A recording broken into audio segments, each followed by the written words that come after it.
Okay. Cake.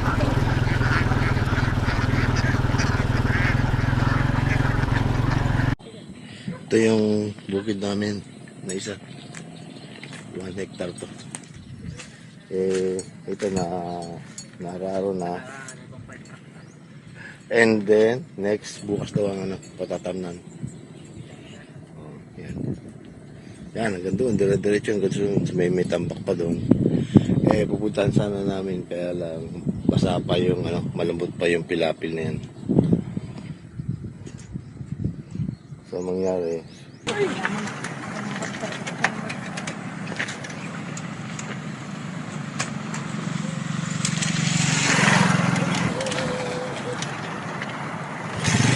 diri kasi namin.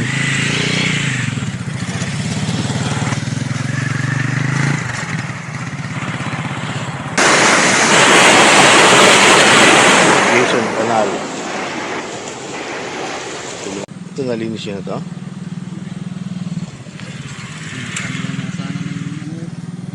Saan tataniman ng talong? Sa may gilid doon? Oo, ganyan sana.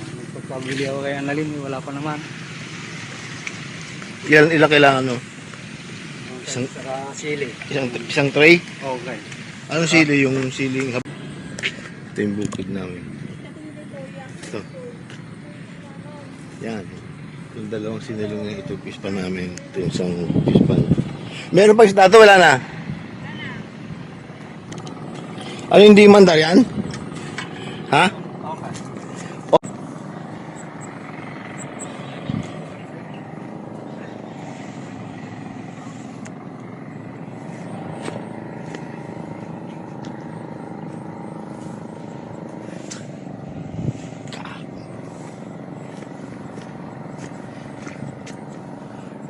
Talaga.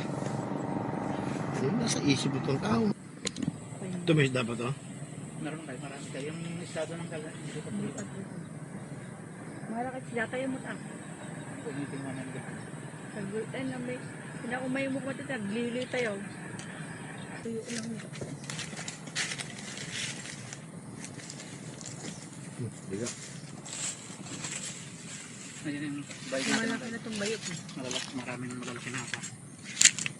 Ayun yung ano daw dyan. Labong. Yung dito pabantayan kayo ng papakamit. Diyan ba una? Water pond dito. Yan. Okay. Yung water pond. Itong sa... Yan ang galit ni water pond. Ito yung bukid na 1 hectare din to, no? 11 na. 1.1. Hanggang sa dulo. Sa water pond. Malayo yung daanan, ha? Kaya makatawid doon. Saka malambot pa yung pilapil niya. Hindi pa yata natin nabot yun, ha? Hindi pa. Itong tapat na to, na ba? Okay. Yan. Diyan. Hindi ko makita yung... Hanggal? Hindi ko makita. Ayun ang kalal sa dulaw yan. Sa patog ng bahay natin.